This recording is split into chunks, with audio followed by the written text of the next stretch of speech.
Good morning, all, and welcome to Computer Science. Yay! Yay, yay, yay.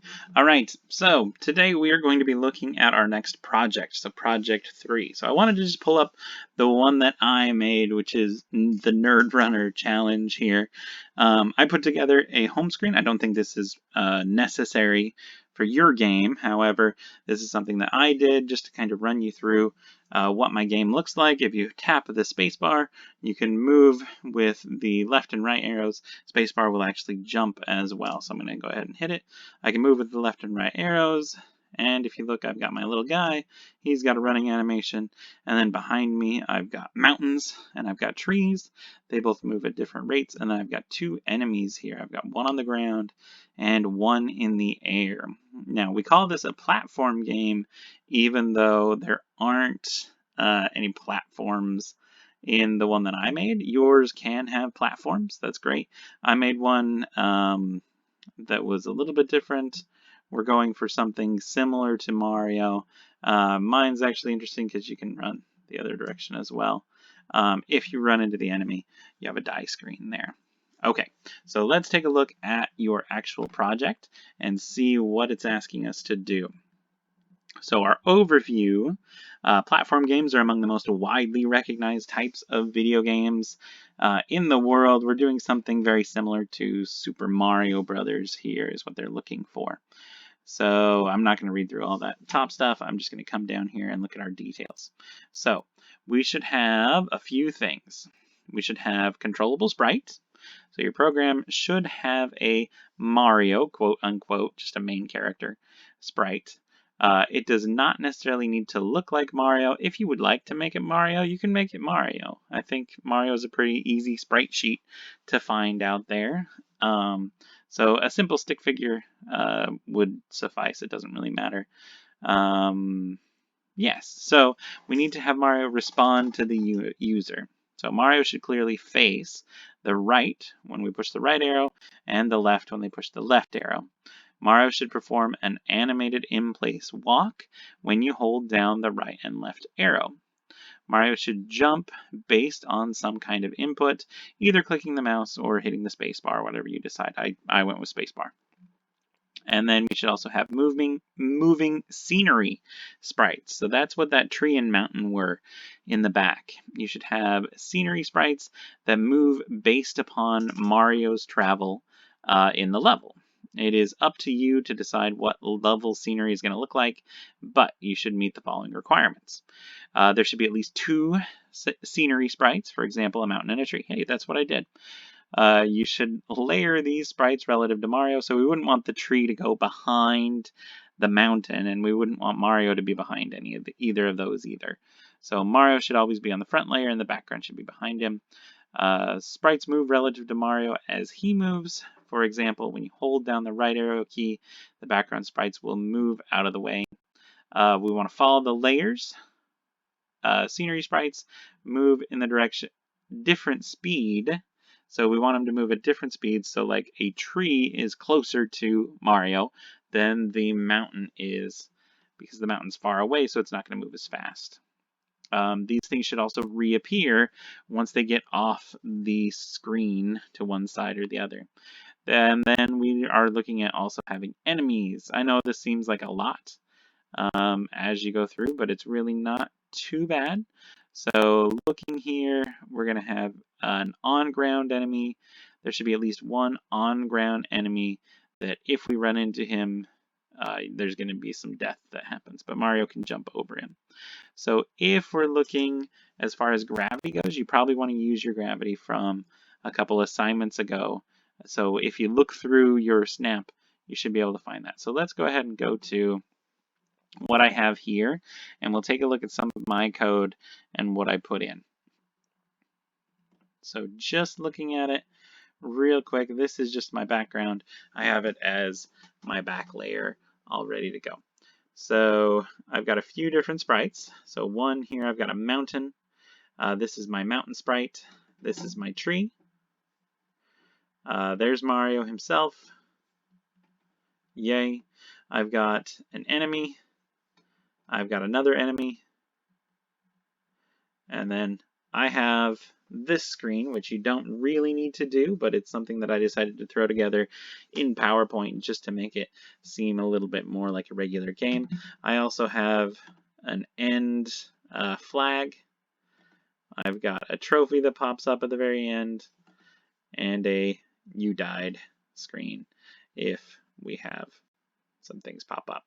So let's look at Mario just real quick and his very first little animation here.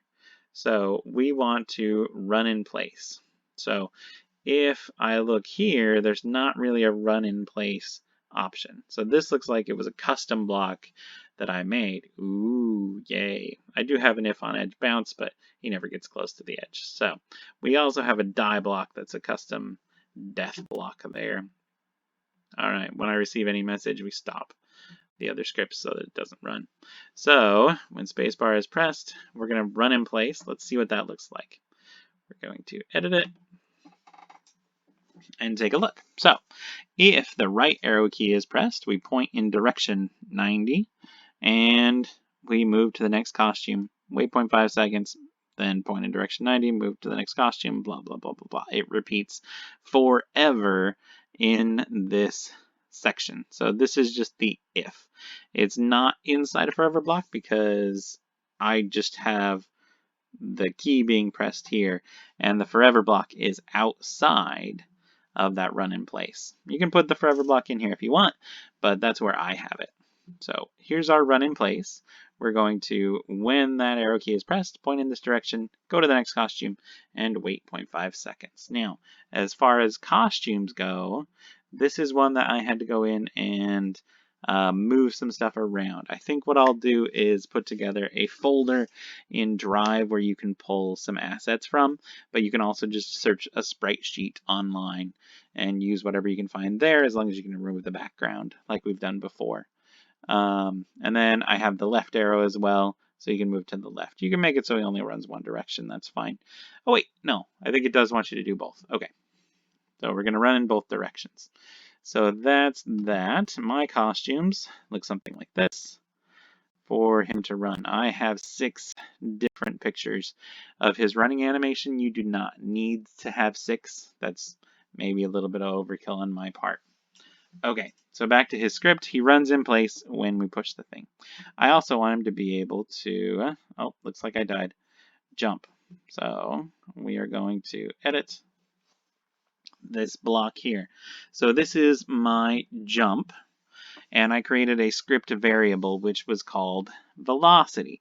This is a little bit different than what you had on that bell work that was just making the dog jump.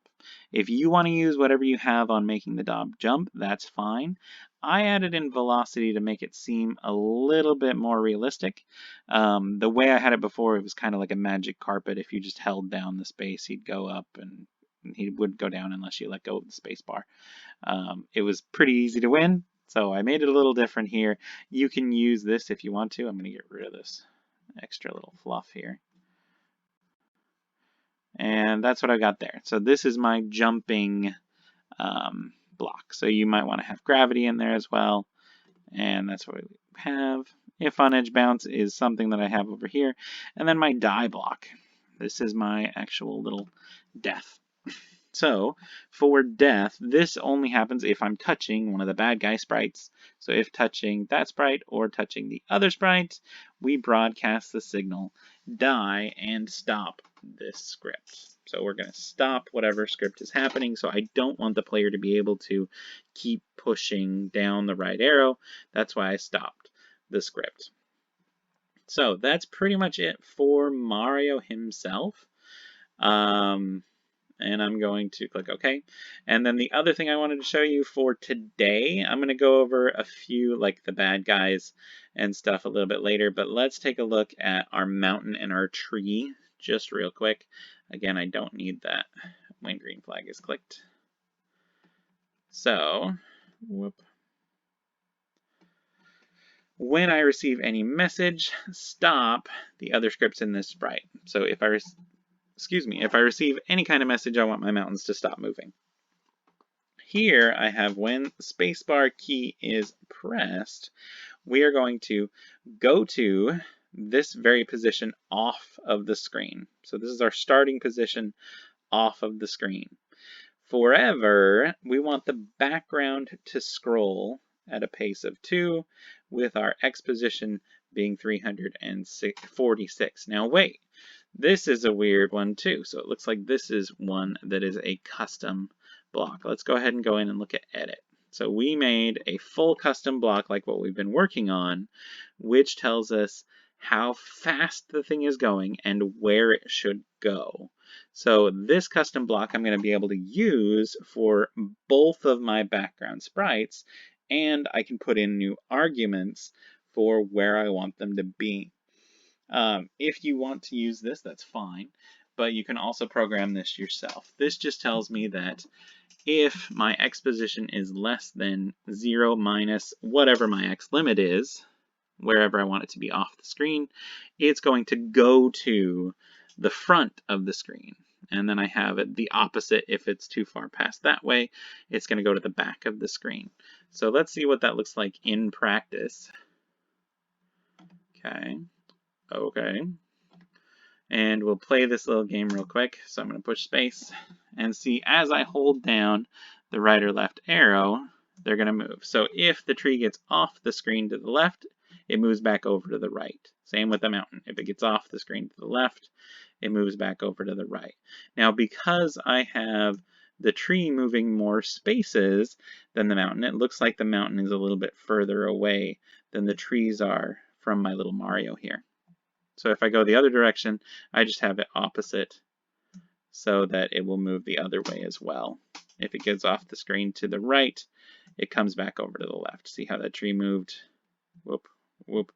Sorry, I'm trying to dodge all these little blobs here. So once, I think on mine, once I get to 15, is where the win condition is. There it is. Yay, you win. Very nice. So this is what we're going to be working on for the next about a week. So what I need you to do is make sure you're posting your link in that spreadsheet so that we can look at those and I can go over those with you. Also, if you haven't done so yet, fill out that survey on when we'd like to meet as a class, because I'd like to have a full group meeting sometime soon. All right, that's all I've got for you today. Thank you very much. Bye.